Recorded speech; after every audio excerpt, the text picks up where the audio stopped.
What's up, everybody? Welcome back to Red Mug Music. I've got some wonderful news today that I just found out. I knew that Duran Duran was going to be performing on today, but I didn't know that they were going to be performing a brand new song, and they did.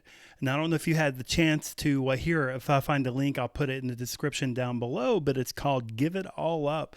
I suspect this is going to be their next single. I just looked on Apple Music and I didn't see it on there yet, so maybe this is something that's going to come up later. I would imagine.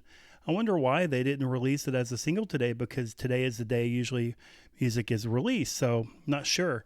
But again, Duran Duran did perform on today, and they performed this great song called Give It All Up, and I listened to it several times, and I noticed, the first thing I noticed, and I had to make notes here because I haven't known the song long enough to have it memorized, but I really liked the song a lot. I thought the vocal style by Simon Le Bon was a little different. I noticed that he used a lot of vibrato, and I don't know if that's going to be something that he just did live and he's not going to do on the studio version. I'm not sure. I've not heard the studio version, but he did live, and it sounded really good. And he used that in the verses, verses in contrast to the chorus.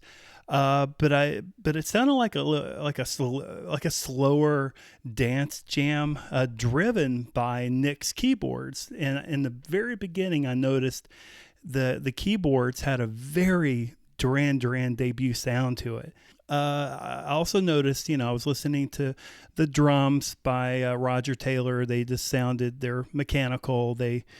I don't know if he was not actually playing or not, but it's a very mechanical sound. It's not real drums, so you've got that. But I also noticed that John Taylor's bass, he was just basically keeping time with these quarter notes, basically the backbone of the song, which I thought was fine. He doesn't need to be too flashy because it sounds like it's more of a, like a slower dance jam where Simon Le Bon is pretty much in the forefront. But again, I thought that the vocals by Simon Le Bon was very strong. And before the song cuts off, which I don't think it lasted that long, I don't know if they played the whole song. Maybe they were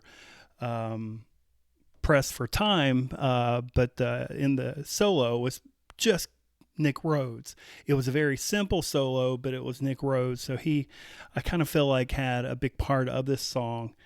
But seemed like what I've heard so far, people seem to really like it. It's not as good as Invisible, but it's not really the same kind of song as Invisible. And at the same time, I've not been able to listen to the studio version of Give It All Up, with the, with the lossless Apple sound that they do, or even Dolby Atmos, which if you've never had the chance to experience Dolby Atmos, you need to, because it is phenomenal. It's like it's like me hearing songs completely different now.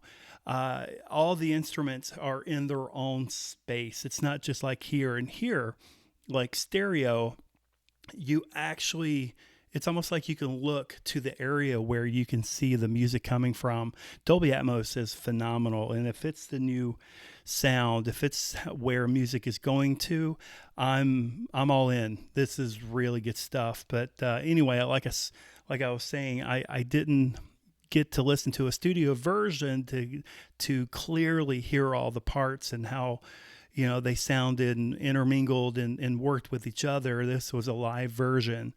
And so there was only so much that I was going to be able to take from it. But I thought the song was really good. I really enjoyed it. I think it was a nice change of pace from Invisible.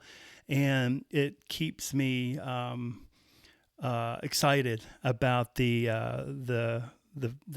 album Future Past. So I'm still excited. I think this is good stuff. So let me know, did you hear the song already? Did you like it? Did you not like it? And between this song and Invisible, do you think this is going to be a good album? I do. I think it's going to be a pretty good album. So let me know. Comment down below. Let me know what you thought of it, and we'll go from here. And I am super stoked about this album. I can't wait. This is going to be so great. I'm thinking about pre-ordering it. But I'm getting ready to move to Florida. That's why my background's all goofy, and I wasn't expecting to put out a video. But But once I get moved, I'm going to order this album and make sure that I'm going to get it on vinyl. So anyway, thanks for joining me this week. I really appreciate it. Don't forget you can join me on Instagram at Red Mug Music. I'm also on Twitter now at Red Mug Music. I've got my merchandise shop. And also I want to mention my sponsor, which is Holli Carter with the Magic for Less Travel. She's working with them. And I can tell you this, Disney, Universal, cruises, everything is ramping up to full capacity. So you might want to go ahead and, jump in while you can. I'll put her link down below and you can get a no obligation, completely free quote. And you can find out how easy it is to go on vacation. And I tell you this, Holli Carter is one of the best, if not the best. So you definitely want to use her if you need a travel consultant. So again, Holli Carter, travel consultant with the Magic for Less Travel. Check her out. I would appreciate it. That's it for me this week. I'll see you guys next time.